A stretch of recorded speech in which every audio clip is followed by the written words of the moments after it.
والحافظين فروجهم والحافظات والذاكرين الله كثيرا والذاكرات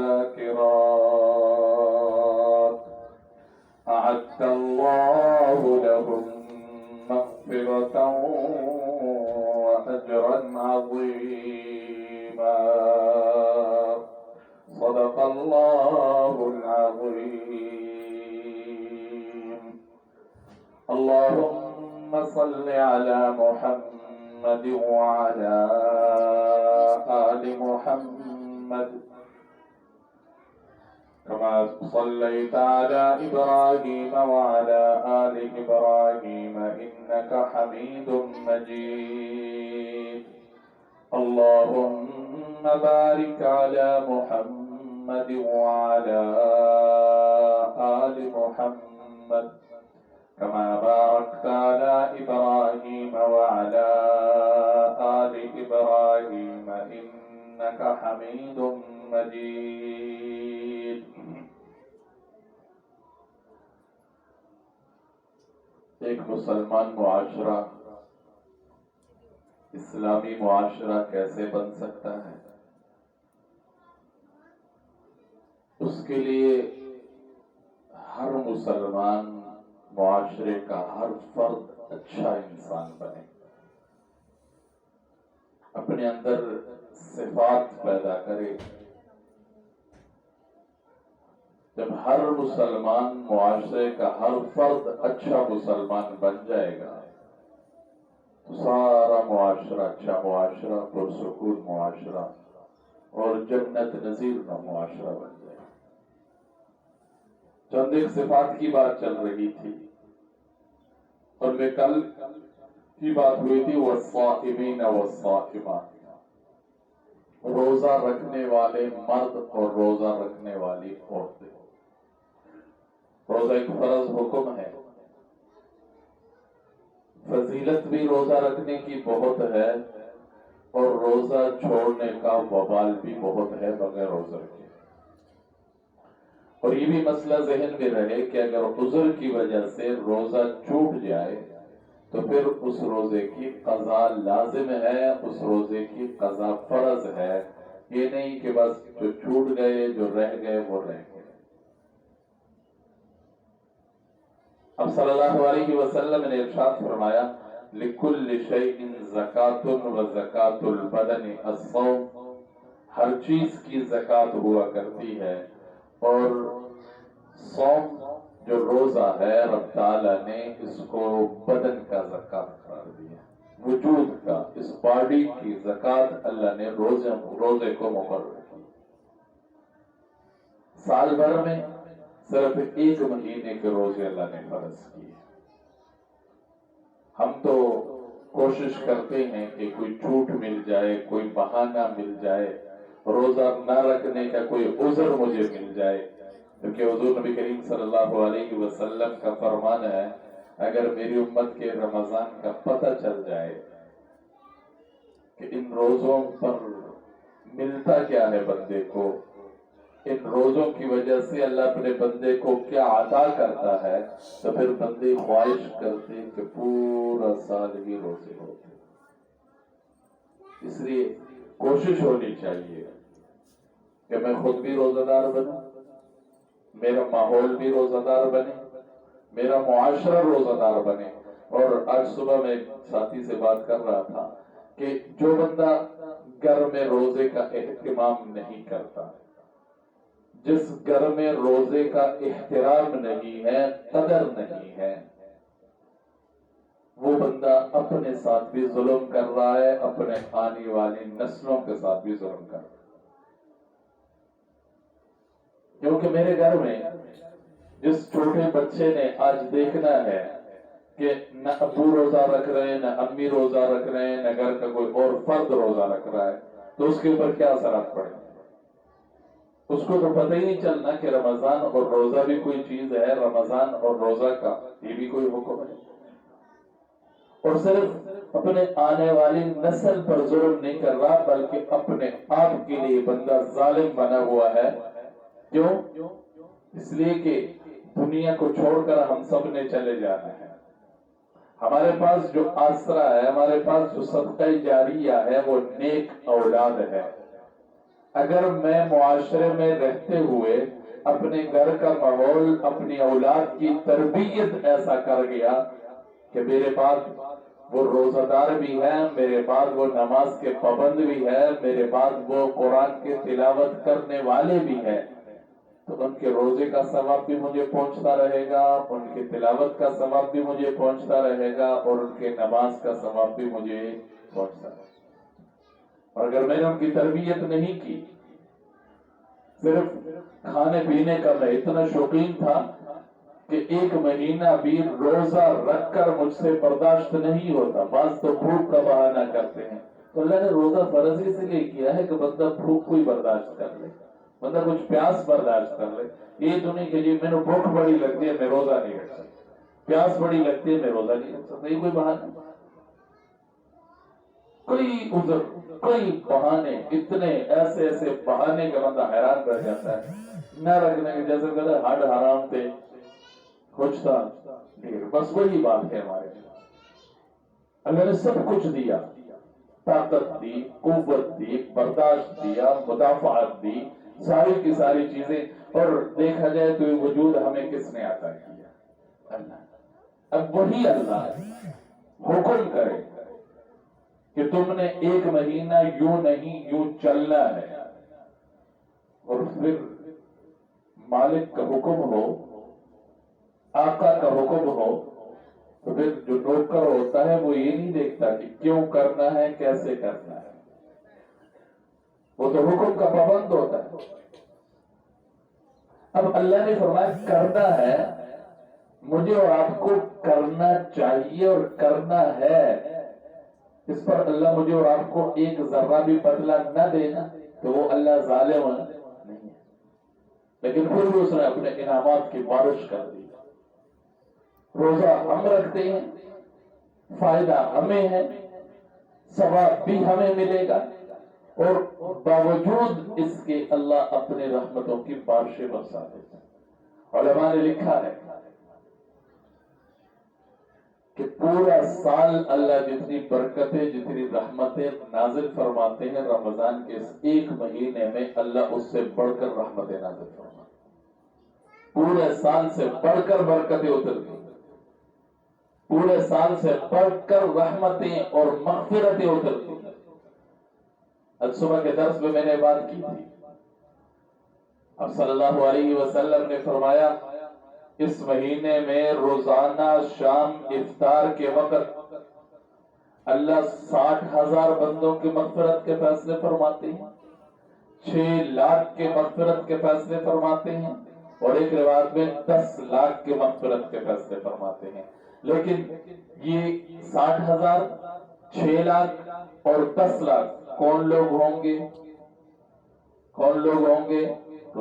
اگر بندے نے روزہ نہیں رکھا تو اس گنتی میں اس کا نام شامل ہے، لسٹ میں اس کا نام نہیں چڑھے گا، فہرست میں اس کا نام نہیں آئے گا. اور مجھے اور آپ کو کیا چاہیے کہ سال بھر کے اپنی زندگی اپنی مرضی کی، رمضان کا مہینہ بندہ عافیت کے ساتھ، صحت کے ساتھ اللہ عطا فرمائے، اور پھر رمضان کے اس مہینے کے روزے بندہ رکھنے کی کوشش کرے. 60,000 میں، 6 لاکھ میں، 10 لاکھ میں نہ ہوا تو اخیر رات تو ان سب کے برابر اللہ مغفرت کے فیصلے فرمائے. اور یہ وہ لوگ ہیں، اب صلی اللہ علیہ وسلم نے فرمایا جن کے اوپر جہنم واجب ہو چکی ہو. روزے کی برکت سے وہ لوگ جہنمی نہیں رہے بلکہ وہ جنتی بنے. لیکن یہ سارے فضائل جتنے رمضان کے آتے ہیں، سارے فضائل جتنے افطاری کے آتے ہیں، سارے فضائل جتنے سحری کے اور اس مہینے کے دن رات کی فضیلتیں ہیں، یہ اللہ کن کو عطا فرمائیں گے؟ کیونکہ پتہ کچھ کرے گا تو اس کو ملے گا. اب میں کہوں جی فوج کی اتنی تنخواہیں ہیں تو میرے کہنے سے تو کچھ نہیں ہوگا. میں کسی کو فوج میں بھیجوں گا، وہ بھرتی ہوگا تو پھر اس کے لیے تنخواہ جاری ہوگی، اس کے لیے پھر کسی بھی کمپنی میں کہیں بھی بھیجو، قانون تو اللہ کے. عام دنیا کا قانون بھی یہی. تو یہ جتنے انعامات کا اعلان ہے اور جتنا اس لیے علماء نے لکھا ہے کہ بعض اوقات عذر کی وجہ سے بندہ کوئی حکم پورا نہیں کر سکتا، شرعی عذر آ گیا تو وہ اس طرح بننے کی کوشش کرے، اسی طرح رہے جیسے روزہ دار بندہ ہوتا ہے، اللہ اس کو بھی وہ ثواب عطا فرماتا ہے.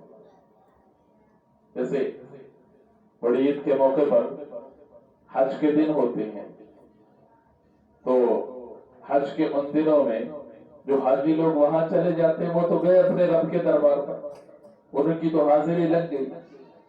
اب جو لوگ یہاں ہیں ان کے لیے حکم یہی ہوتا ہے کہ جب عید کا چاند دیکھو تو اپنے ناخن نہ کاٹو، اپنے بال نہ کاٹو. کیوں؟ حاجیوں کے ساتھ مشابہت اختیار کرو. جس ٹائم تم حاجیوں کے ساتھ مشابہت اختیار کر لو گے تو حاجیوں کے ساتھ مشابہت کی وجہ سے اللہ تمہیں بھی اس ثواب میں شریک فرما دے.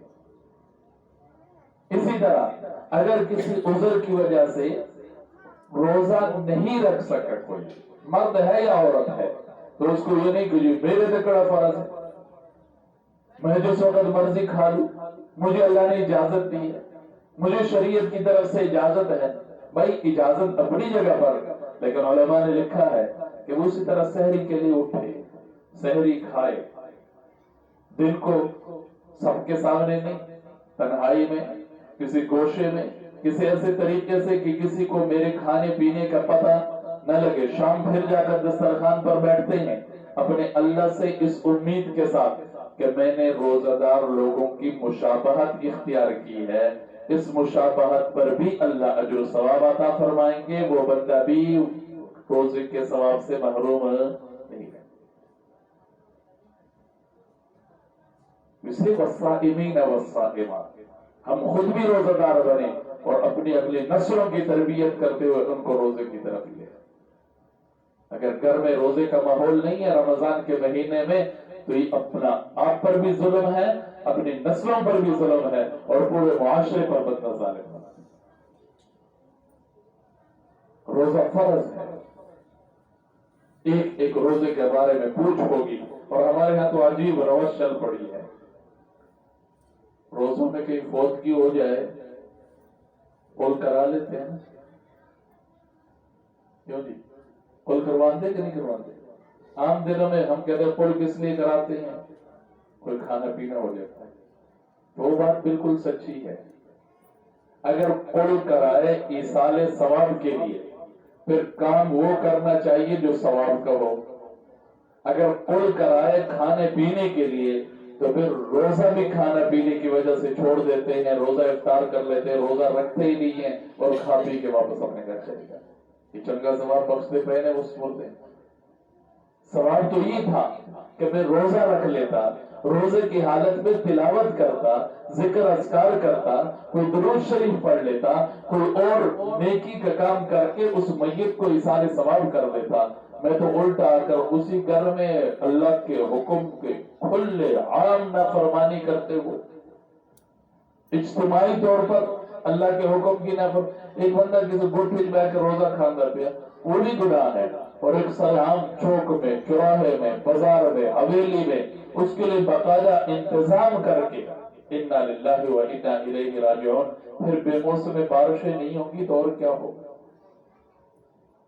پھر اللہ غصے میں نہیں آئیں گے تو اور کیا ہوگا؟ اللہ کا غضب نازل نہیں ہوگا تو اور کیا ہوگا؟ ابھی تو خدا کی قسم بعض اوقات بندہ سوچتا ہے یہ پھر بھی اللہ کی رحیمی ہے، پھر بھی اللہ کی کریمی ہے. اگر نہ ہم تو اس قابل ہو چکے ہیں کہ ہمارے اوپر پتھروں کی بارش برسے. اللہ معاف فرمائے، نعوذ باللہ من ذلک. پورے معاشرے میں ہمارا حال کیا ہو چکا ہے؟ معاشرے میں مرد اور عورت کتنے نمازی ہیں، معاشرے میں مرد اور عورت کتنے روزہ دار ہیں.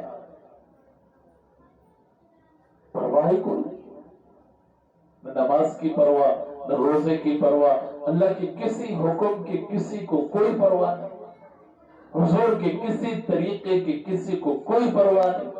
بس جو میرا جی کرتا ہے میں وہی کر لیتا ہوں، جو میرا من مان لیتا ہے میں اسی کر لیتا ہوں، جو میری خواہش ہے میں اسی کو مطابق چلتا ہوں.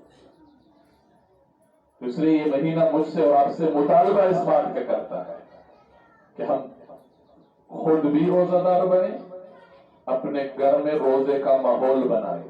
سحری وقت بچے نہیں روزہ رکھیں گے، سحری کے وقت اٹھاؤ، شام کو پورا دن کھا چکے ہوں گے وہ، لیکن افطاری کے وقت ان کو اپنے ساتھ دسترخوان پر بٹھاؤ، ان کو پتہ چلے کہ سحری افطاری بھی کوئی چیز ہوا کرتی۔ اگلا اللہ نے فرمایا والحافظین فروجہم والحافظات، اپنے آپ کی حفاظت کرنے والے مرد، اپنے آپ کی حفاظت کرنے والی عورتیں، اپنے عزت اپنے ناموس کے حفاظت کرنے والے مرد، اپنے عزت اپنے ناموس کے حفاظت کرنے والی عورتیں، اپنے آپ کو حرام سے بچانے والے مرد، اپنے آپ کو حرام سے بچانے والی عورتیں۔ علماء نے لکھا ہے جو بیوی اپنے ناموس کی خاطر، عزت کی حفاظت کی خاطر لڑتے ہوئے جان دے دیتی ہے، اللہ اس کو شہادت کا مرتبہ عطا فرماتا ہے۔ حرام سے بچنے کی کوشش کریں، اپنے آپ کی حفاظت کی بات ہوئی، والحافظین فروجہم،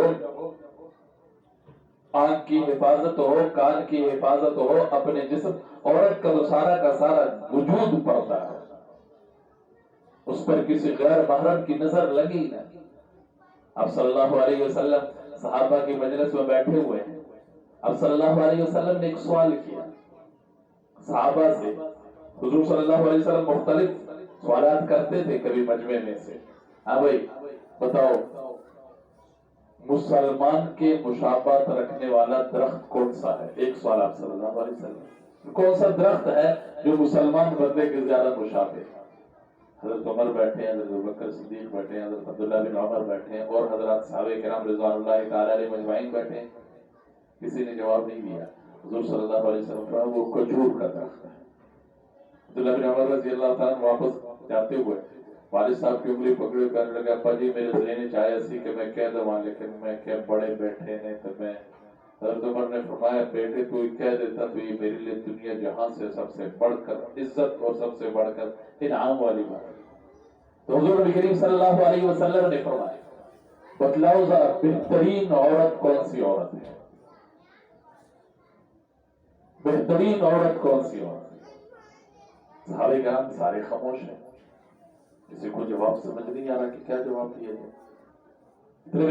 اب صلی اللہ علیہ وسلم کا جو حجرہ تھا، اس کے حجرہ اب صلی اللہ علیہ وسلم کے حجرت کے ساتھ حضرت علی رضی اللہ تعالیٰ عنہ حضرت مسجد نبوی سے حضرت علی رضی اللہ تعالیٰ عنہ چپکے سے نکلے، اپنے گھر گئے، حضرت فاطمہ سے پوچھتے فاطمہ حضور نے سوال کیا بہترین عورت کون سی عورت ہے؟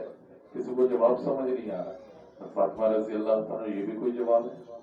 جہاں کہ تم کہہ دو بہترین عورت وہ عورت ہے جس پر غیر کی نظر نہ پڑی ہو اور جس کی نظر کسی غیر پر نہ پڑی، جس پر کسی غیر محرم کی نظر نہ پڑی ہو اور جس کی نظر کسی غیر محرم پر نہ پڑی۔ ہم تو بعض اوقات کہتے ہیں کہ ہم بازار جاتے ہیں، برقع کر کے جاتے ہیں، پردہ کر کے جاتے ہیں، اب ہمیں تو کوئی نہیں دیکھ رہا، لیکن جو بیویاں ہیں وہ دوسرے مردوں کو دیکھ رہی کہ نہیں دیکھ رہی؟ یہ بھی پردے کے خلاف لکھا علماء۔ اب صلی اللہ علیہ وسلم گھر میں تشریف فرما ہے، اب صلی اللہ علیہ وسلم کی وہی صحابی جن کی وجہ سے حضور صلی اللہ علیہ وسلم کو اللہ نے تھوڑا سا لہجہ بدل کے بات کی تھی، عبداللہ بن مکتوم رضی اللہ تعالی، وہ حضور کے گھر آ گیا۔ اب صلی اللہ علیہ وسلم کی ازواج مطہرات بیٹھی ہیں، حضور صلی اللہ علیہ وسلم نے فرمایا ان سے پردہ کرو۔ وہ ایک دم سوال کرنے لگے یا رسول اللہ یہ تو نابینا ہے، ان کو تو نظر نہیں آتا، کیسے پردہ کرے؟ حضور نبی کریم صلی اللہ علیہ وسلم نے فرمایا افعمیا وان انتم، وہ نابینا ہے تم تو نابینا نہیں ہو، تم تو انہیں دیکھ رہی ہے۔ اور قرآن نے جہاں مرد کو حکم دیا قل للمؤمنین یغضوا من ابصارهم ویحفظوا فروجهم، وہیں پر اللہ نے حکم دیا عورتوں کو وقل للمؤمنات یغضضن من ابصارهن ویحفظن فروجهن، مرد اپنی نگاہ نیچے رکھیں، وہی حکم عورت کو بھی ہے کہ عورت بھی اپنی نگاہ کو نیچے. حضرت علی رضی اللہ تعالیٰ عنہ واپس آ گئے اور صلی اللہ علیہ وسلم کے سوال کے جواب کے لیے ہاتھ اٹھا حضور فرمایا ہاں علی بتلا کیا جواب ہے. حضرت علی نے جواب بتلایا. حضور نے فرمایا کہ اسے پوچھ کے تو نہیں آئے. علی رضی اللہ تعالیٰ عنہ کہنے لگے رسول اللہ گھر سے پوچھ کے. حضور نے فرمایا فاطمہ بذات منی، فاطمہ میرے دل کا ٹکڑا ہے، فاطمہ کے علاوہ کسی اور نے اس کا جواب نہیں دیا.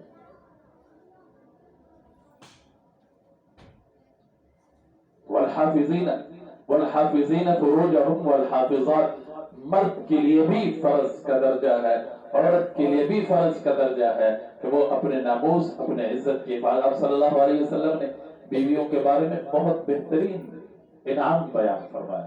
جو بھی بیوی، آپ صلی اللہ علیہ وسلم نے فرمایا جو بیوی روزانہ کے 5 ٹائم کی نماز پڑھے، رمضان کے روزے رکھے، اپنے خاوند کی فرمانبرداری کرے، کل قیامت کے دن اللہ اس کو یہ اختیار دیں گے کہ وہ جنت کے جس دروازے سے چاہے وہ جنت میں داخل ہو جائے. شریعت نے عورت کا اتنا اس کے پردے کا لحاظ کیا. مرد مسجد میں آ کر نماز پڑھے اس کو ثواب ملے گا، زیادہ ثواب ملے گا. عورت اپنے گھر کے کمرے کے اندر کے کونے میں جا کر، یعنی پردے میں، جتنی زیادہ پردے میں جا کر نماز پڑھے گی اللہ اس کو اتنے زیادہ ثواب عطا فرمائے. والحافظین فروجہم والحافظات. آج ہم کہتے ہیں معاشرہ جو ہے بگڑ گیا، معاشرہ خراب ہو گیا. بھائی معاشرہ میرے اور آپ کا نام ہے، کوئی تیسرا فرد تو نہیں ہے معاشرے. ہم اپنی بچیوں کے پردے کا خیال نہیں کرتے، ہم اپنے بچیوں کے بود و باش کا، ان کے نقل و حرکت پر نظر نہیں رکھتے، جس کی وجہ سے پھر مسائل بنتے ہیں. جیسے بچے کے لیے حکم ہے کہ جب وہ 10 سال کا ہو اس کو نماز پڑھاؤ، اسی طرح بچی کے لیے حکم ہے کہ جب وہ 10-12 سال کی ہو جائے تو اس کا پردے کا خیال رکھو. ہر ایرے غیرے کے سامنے وہ بچی نہ آئے. ہاف بازو اور ہاف لباس پہن کر وہ بچی کسی کے سامنے نہ آئے. اگر اس کی تعلیم کا مسئلہ ہے تو اس کو پردے کے ساتھ اور اچھے باعتماد رکشے یا ڈرائیور کے ساتھ اس کو پہلے تو خود کوشش کرے، خود نہیں ہے تو اچھے آدمی کے ساتھ اس کو اسکول یا جو ادارہ ہے وہاں پر بھیجے. یہ عورت کے لیے پابندی نہیں ہے پردہ، تو عورت کے لیے حفاظت ہے. جو اچھی چیز ہے نا، معتبر چیز ہے، عزت والی چیز ہے، اسی کے اوپر پردہ ڈالا جاتا ہے، اسی کے اوپر غلاف ڈالتے ہیں. 2-4 لاکھ کی گاڑی خریدی لا کر ایسے کھڑی کر دیتے ہیں. نہیں، اس کے ساتھ کپڑا خرید لیا، کور خرید لیا. چھوٹا سا موبائل خرید لیتے ہیں، موبائل بھی کہہ رہے کور کے بغیر محفوظ نہیں ہے. اور اگر بڑی چیزوں کو دیکھا جائے، قرآن جیسے کتاب کو غلاف پہنایا جاتا ہے، عام انگلش بک کو غلاف کوئی نہیں پہنا. اور بیت اللہ جو ان اول بیت وضع للناس للذی ببکۃ مبارکہ، اس گھر کو غلاف چڑھایا جاتا ہے، عام گھروں کو تھوڑے غلاف چڑھتا ہے. میں نے اپنے آپ کو سمجھے کوئی نہیں، میں سمجھتی ہوں یہ میری لیے پابندی ہے. آج کی بیوی، آج کی عورت سمجھتی ہے میرے اوپر ظلم ہے. اور کوشش کرنی چاہیے جہاں زیادہ ضرورت ہو وہاں زیادہ پردہ کیا جائے. ہم عام طور پر گھروں میں یا گھر سے آتے جاتے نکلتے داخل ہوتے پردہ کر لیتے ہیں، لیکن جب کوئی فنکشن، کوئی پروگرام ہو تو اللہ معاف فرمائے وہاں پر بیوی کے بال بھی بکھرے نظر آتے ہیں. جبکہ وہاں پر غیرہ پتہ نہیں وہاں کے جو ہوٹل والے اور ویٹر ہے اور پتہ نہیں کس نسل اور کس قوم کے لوگ، وہ میری عزت کو دیکھیں، وہ میرے ناموس کو دیکھیں، میرے پر ان کی نظر پڑے. حضرت فاطمہ رضی اللہ تعالی عنہا نے یہی وصیت کی تھی کہ علی جب میں فوت ہو جاؤں تو میرا جنازہ بھی رات میں اٹھے. پوچھا کیوں؟ اس لیے کہ میرے جنازے کی چارپائی اور چارپائی کے اوپر جو چادر بچھی ہوئی ہے اس کے اوپر بھی کسی غیر کی نظر نہ پڑے. اب صلی اللہ علیہ وسلم نے ارشاد فرمایا کہ جو عورت گھر سے باہر نکلتے ہوئے خوشبو لگا کے گھر سے باہر نکلتی ہے، جس کو باڈی سپرے کہتے ہیں آج کل، اب صلی اللہ علیہ وسلم نے فرمایا جس مرد کو وہ خوشبو جائے گی اس عورت کو گناہ ملے گا، اور اسی طرح کا جس کی شریعت نے منع کیا ہے اس کو حرام کا گناہ ملے گا۔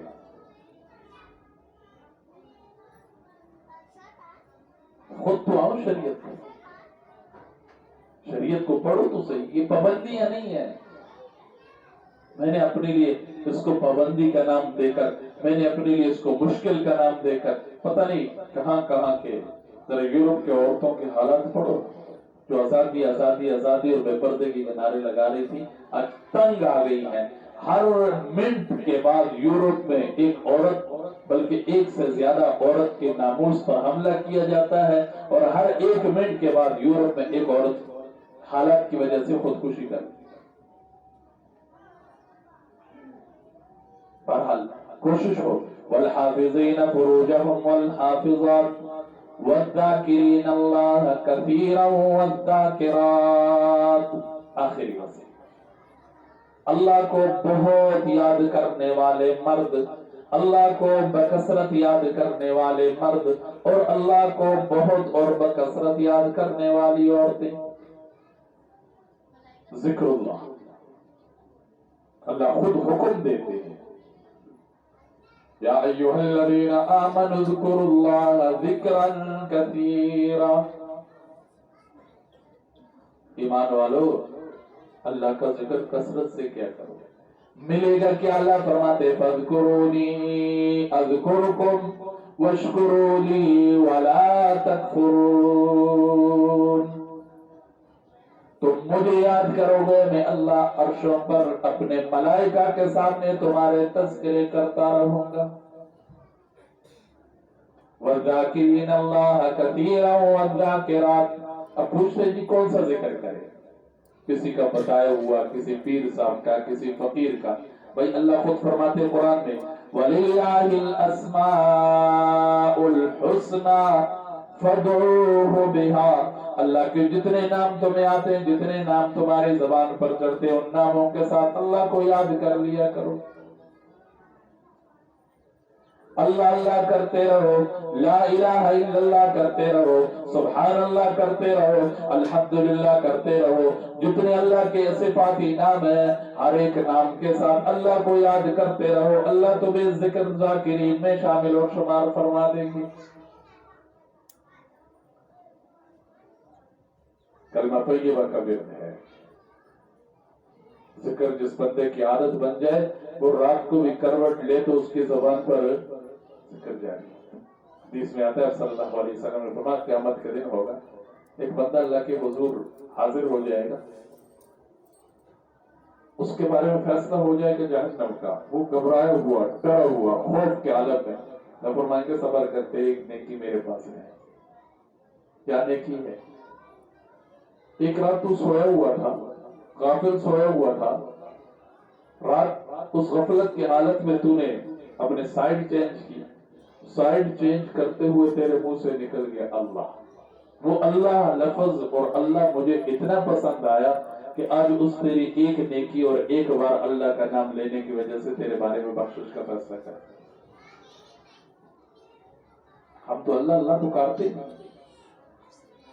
ہمیں نہ اپنے بچوں کو ہم نے اللہ اللہ سکھایا، نہ ہم نے خود اللہ اللہ سیکھا، اور نہ ہی کبھی اللہ اللہ کرنے کی عادت ہوئی، اور سارے کام ہوں گے تسبیح ہاتھ میں لیتے ہوئے مجھے شرم آتی ہے، کسی کے سامنے ذکر کرتے ہوئے، کوئی کسی کونے میں بیٹھ کر اللہ کو یاد کرتے ہوئے مجھے شرم آتی ہے، لوگ کیا کہیں گے، مولوی بن گئے۔ بھئی ذکر کرنا مولوی کا کام نہیں ہے، ذکر کرنا مسلمان کا کام ہے، اپنے رب کو یاد کرنا مسلمان ہندو ہے، اپنے صنم کو پکارتا ہے، پوری رات گزر جاتی ہے، صنم صنم صنم صنم صنم کہتا ہے، رات کے اخیر پیر اس کو اونگ آتی، اونگنے کی حالت میں وہ صنم کی بجائے اس کے منہ سے نکل جاتا ہے یا صمد۔ حدیث میں آتا ہے آسمان پر گہرام مچ جاتا ہے، عرش ہلنے لگ جاتا ہے، اللہ 70 بار جواب دے کر فرماتے لبیک یا عبدی لبیک یا عبدی لبیک یا عبدی، میرے بندے بول کیا بولنا چاہتا ہے، میرے بندے مانگ کیا مانگنا چاہتا ہے؟ فرشتے عرض کرتے اللہ لکھے نالو دے منہ نکل گیا، غلطی سے وہ صنم کہہ رہا تھا، سمجھ نکل گیا۔ اللہ فرماتے ہیں کہ جب میں بھی جواب نہ دوں تو پھر صنم اور صمد میں فرق کیا رہ جاتا ہے؟ میرے ایک ایک ذکر کا، میرے ایک ایک لفظ کا اللہ مجھے اور آپ کو جواب دے گا۔ اور پھر جب میں اللہ کو یاد کروں گا، اس کی بڑائی کے بول بولوں گا، اللہ اکبر اللہ اکبر اللہ اکبر، وہ اللہ کتنا مجھے اور آپ کو عطا کریں گے۔ آپ کا پہلے بھی کافی دفعہ سنا چکا ہوں، ٹائم ختم ہونے کو ہے، بس آخری بات کر کے بات ختم۔ یوسف علیہ السلام کا دور، یوسف علیہ السلام بادشاہ بن گئے مصر کے، خزانے سارے کے سارے یوسف علیہ السلام کے کنٹرول میں آ گئے۔ یوسف علیہ السلام نے ترتیب بنا لی کہ اتنے ملے گا، یوں ملے گا، اور یہ چیز اتنے ملے گی، اس سے زیادہ کسی کو بھی قانون رکھے۔ ایک جوان آیا، وہ جوان جو کمیٹی والے ہیں، جو انتظامیہ والے ہیں، ان سے لے کے انہوں نے جتنا دینا تھا وہ دے دیا، ہوگا نہیں اور دو، مطلب قانون یہی ہے اور نہیں ملے گا۔ میں کہا نہیں جی میں تو لے کر دوں گا اور دو۔ کہ بادشاہ کا وقت کے جو صدر ہے ان کا آرڈر یہی ہے، کسی طرح مجھے ملواؤ ان سے۔ یوسف علیہ السلام کے پاس اس جوان کو بھیجا گیا، وہ جوان یوسف علیہ السلام کے پاس پہنچا، ساتھ کارندہ بھی ہے، جی اس کو ہم نے اتنا دیا ہے لیکن یہ اور مانگ رہا ہے۔ یوسف علیہ السلام فرمانے لگے بھائی کیوں اور مانگتا ہے؟ انہوں نے کہا تو اور نہیں دو گے میں ایسی بات بتلاؤں گا کہ تو پھر سارا مجھے دینے کے لیے تیار ہو گیا۔ یوسف علیہ السلام کیا پتہ نہیں کہ کل کڑی کی طرح سی کون سا اس کے پاس ایسا کلمہ آ گیا، کون سا اس کے پاس ایسا وظیفہ آ گیا۔ آج کل وظیفے واسطے سے بڑا کچھ کر لیتے ہیں، رابطہ میں بھی اٹھ جانا، وظیفے کرتے کرتے پتہ نہیں کیا کچھ، اور جو وقت کے ذکر اذکار ہے، جو وقت کے تسبیحات ہے، جو نماز ہے، اس کی طرف ہم نے رات میں جا کر گزار لوں گا 27ویں کی، لیکن دن کی نمازیں میں نہیں پڑھوں گا، دن کا روزہ میں نہیں رکھوں گا، تو اس رات کے جاگنے کا کوئی بے وقوف ہے جو ایسا کرے۔ یوسف علیہ السلام نے فرمایا ہاں بھائی بتلا کیا تیرے پاس بات ہے؟ وہ جوان کہنے لگا میں وہی جوان ہوں جب تم اس کیس میں پھنس گئے تھے، بھاگتے ہوئے جا رہے تھے، تمہارے بارے میں لوگوں نے الزام لگایا، میں وہ جوان جس جواز نے تمہاری پاکی بیان کی تھی اور میری پاکی بیان کرنے کی وجہ سے تم اس الزام سے بچ گئے تھے۔ یوسف علیہ السلام اٹھے، اس کو سینے کے ساتھ لگے، ان کو کہا جتنا ہی مانگتے ہیں اس کو دو۔ اس نے کیا کیا تھا؟ یوسف علیہ السلام کی پاکی بیان کی تھی۔ یوسف علیہ السلام کے پاس مصر کے خزانے تھے، مصر کے خزانوں کے مالک تھے، میرے اور آپ کے اللہ کون سے خزانوں کے مالک ہیں؟ وَلِلَّهِ خَزَائِنُ السَّمَاوَاتِ وَالْأَرْضِ، زمین و آسمان کے خزانوں کے مالک کون؟ اللہ۔ اب جب میں اور آپ اس اللہ کی بڑائی اور اس کی پاکی بیان کریں گے، سبحان اللہ سبحان اللہ سبحان اللہ، بلکہ اللہ خود فرماتے ہیں اذکروا اللہ ذکرا کثیرا وسبحوہ بکرۃ واصیلا، صبح شام اس اللہ کی تسبیح بیان کیا کرو، اس اللہ کی پاکی بیان کیا کرو۔ جب میں اور آپ اس اللہ کی پاکی بیان کریں گے، وہ اللہ مجھے کتنا دیں گے اور آپ کو کتنا دیں گے، کبھی سوچا نہیں؟ اس طرح درود شریف ہے، وہ بھی ذکر اذکار ہے۔ تو کوشش ہو میری اور آپ کی کہ اس آیت کا میں اور آپ مصداق بنے، کم از کم رمضان میں تو بن جائے۔ وَالذَّاكِرِينَ اللَّهَ كَثِيرًا وَالذَّاكِرَاتِ، اللہ کے بہت کثرت کے ساتھ کرنے ذکر کرنے والے مرد اور کثرت کے ساتھ اللہ کو یاد کرنے والی بیویاں عورتیں۔ کوشش کریں گے انشاءاللہ، تسبیحات کریں گے، یا صرف مسجد کے اندر آگے تسبیحات شروع ہو گئے، باہر نکل کر بھی بندہ کر سکتا، چلتے پھرتے اٹھتے بیٹھتے کام کرتے ہوئے بندہ اللہ کا ذکر کر سکتا ہے۔ بلکہ اللہ خود قرآن میں فرماتے ہیں کہ میرے بندے وہ جو مجھے لیٹتے ہوئے بیٹھتے ہوئے کروٹ لیٹے اور ہر طرح ہر حال میں مجھے یاد کرتے ہیں۔ تو میرے اور آپ کی بھی یہی کوشش ہو کہ میری اور آپ کی زبان بھی اللہ کے ذکر سے تر رہے، رطب اللسان بن رہے بذکر اللہ۔ اللہ مجھے اور آپ کو عمل کی توفیق نصیب فرمائے، آمین۔ الحمدللہ رب العالمین والعاقبۃ للمتقین والصلاة والسلام علی رسولہ الکریم وعلی آلہ واصحابہ اجمعین۔ ربنا آتنا في الدنيا حسنة وفي الآخرة حسنة وقنا عذاب النار. اللهم أعنا على ذكرك وشكرك وحسن عبادتك. ربي أوزعني أن أشكر نعمتك التي أنعمت علي وعلى والدي وأن أعمل صالحا ترضاه وأن أعمل صالحا ترضاه. اللهم اغفر لنا، اللهم اغفر لنا، اللهم اغفر لنا. ربنا لا تؤاخذنا إن نسينا أو أخطأنا. ربنا ولا تحمل علينا إصرا كما حملته على الذين من قبلنا. ربنا ولا تحملنا ما لا طاقة لنا به. واعف عنا واغفر لنا وارحمنا أنت مولانا فانصرنا على القوم الكافرين. کریم اللہ ہمارے معاشرے کو پاکیزہ معاشرہ بنا. رحیم اللہ ہم میں سے ہر ایک کے گناہ کو معاف فرما. آئندہ کے لیے ہم سب کو گناہ سے بچنے کی توفیق نصیب فرما، گناہ سے بچنے کی توفیق نصیب فرما. جو غلطیاں کوتاہیاں ہوئی ہیں یا اللہ تو اپنے فضل سے معاف فرما، تو اپنے فضل سے معاف فرما. رب کریم ہم سب کو ذاکرین میں شامل فرما. ذکر کرنے والوں میں ہمارا بھی نام شامل فرما. اچھے اچھے ناموں کے ساتھ مجھے اور آپ کو یا اللہ ہم سب کو اپنے یاد کرنے کی توفیق نصیب فرما. اچھے اچھے ناموں کے ساتھ اپنا ذکر کرنے کے ہم سب کو توفیق نصیب فرما. رب کریم جس چیز کا جو ذکر ہے اس ذکر پر جو ملنے والا اجر ہے اللہ سب کو عطا فرما. ہم سب کی زندگی میں برکت عطا فرما، خوشیاں عطا فرما، عافیت والی زندگی نصیب فرما. ہر قسم کے مشکل سے، پریشانی سے ہم سب کی حفاظت فرما، بیماری سے ہم سب کی حفاظت فرما، مصیبتوں سے ہم سب کی حفاظت فرما، آزمائشوں سے ہم سب کی حفاظت فرما. جنہوں نے دعا کے لیے کہا ہوا ان سب کے حق میں ہم سب کی دعاؤں کو قبول فرما. سب کے مشکلات کو حل فرما، سب کے مشکلات کو آسان فرما، سب کی مصیبتوں کو دور فرما. رب کریم جو اس دنیا سے جا چکے ہیں تمام کے مغفرت کے فیصلے فرما. ہمیں بھی فکر آخرت نصیب فرما، موت کی تیاری کی توفیق نصیب فرما. جب تک زندہ ہے صراط مستقیم پر قائم رکھ. جب تک زندہ ہے پورے کے پورے دین پر چلنا ہم سب کے لیے آسان فرما. جب مرنے کا وقت آئے شہادت کی موت نصیب فرما اور زبان پر ہی پاک اور طیب کلمہ جاری فرما. لا الہ الا اللہ محمد الرسول اللہ وصلی اللہ علی النبی الکریم وعلی آلہ واصحابہ اجمعین برحمتک.